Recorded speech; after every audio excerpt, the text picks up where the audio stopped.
Взять под контроль ситуацию с ценами на продукты питания. Такая задача стоит перед межведомственной комиссией в лице представителей Минпромсвязи, Роспотребнадзора и мэрии Магаса. В первую очередь комиссия проверяет стоимость социально значимой категории товаров. Так, за подсолнечное масло нужно выложить от 92 рублей. Пачка спагетти стоит около 50. За одну домашнюю курицу в этом супермаркете придется отдать чуть больше 400 рублей. Цена на курицу у них всегда держится на уровне. В последнее время на фоне того, что у нас цены меняются, у них как раз таки она стоит на фоне 410 рублей.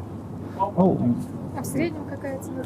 В республике в районе 500-600 рублей. Это в зависимости, где приобретаете рынок, магазин. Повысились ли цены на продукты в месяц Рамадан? Ценник в этот период, как правило, нестабильный. За мешок сахара весом 5 килограмм здесь придется заплатить 340 рублей. Муку того же веса можно взять и за 185, и за 200 рублей. Сетка лука обойдется в 160, картофеля уже в 315. А цена на литр молока варьируется от 86 до 100 рублей. Средняя цена, которая у нас варьируется по мониторингу, еженедельному мониторингу, это 97 рублей. Мы сегодня с вами здесь наблюдаем, есть и 84, и 97, и ниже 80 рублей. В том числе у нас за литр у нас есть информация, она здесь присутствует. Покупатели супермаркета тоже ощутимой наценки на товар не видят. В целом довольны как качеством продуктов, так и их стоимостью. Почти кашка. Намного дикар. Что надо? Еще одни участники инспекционной комиссии – сотрудники Роспотребнадзора. Они следят за тем, чтобы весь товар соответствовал предусмотренным нормам и стандартам. На этикетке обязательно указываются условия хранения: температура в холодильном оборудовании не выше +5, +10. Как мы видим, здесь же холодильная витрина. На этой витрине реализуется молочная продукция. Товарное соседство соблюдается. Посторонних продуктов мы не видим, кроме как молочной продукции. И сроки хранения тоже. Продукты свежие, сроки реализации тоже соблюдаются.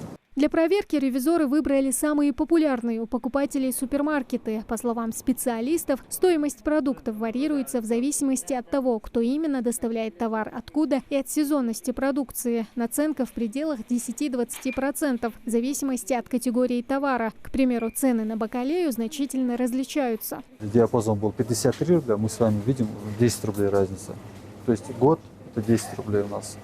Если сравнивать с другими показателями, где у нас идет диапазон 10%, если ставится проводимая работа нашим министерством, это достигнутое соглашение через администрацию местного самоуправления, где подписано соглашение с именно магазином, где соглашение прописывает диапазон, чтобы наценка от поставщика и до конечного потребителя, чтобы не была больше 10%. Мониторинговая комиссия планирует следить за состоянием дел на всех торговых точках республики ежедневно, чтобы ничто не смогло омрачить жителям республики долгожданный праздник. Подводя итоги нашего мониторинга, могу сказать, что цены у нас именно в этих магазинах, они держатся на той отметке, на которой мы всегда говорим, в диапазоне 10%.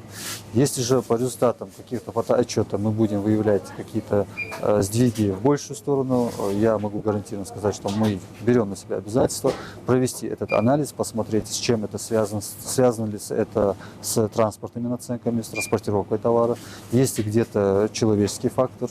Будем открыто доводить до населения информацию. Любые факты необоснованного роста цен будут пресекаться, а покупателей просят при обнаружении завышения цен на продукты первой необходимости сообщать об этом местным органам власти. Тамара Хшагульгова, Султан Магушков, Магас 24.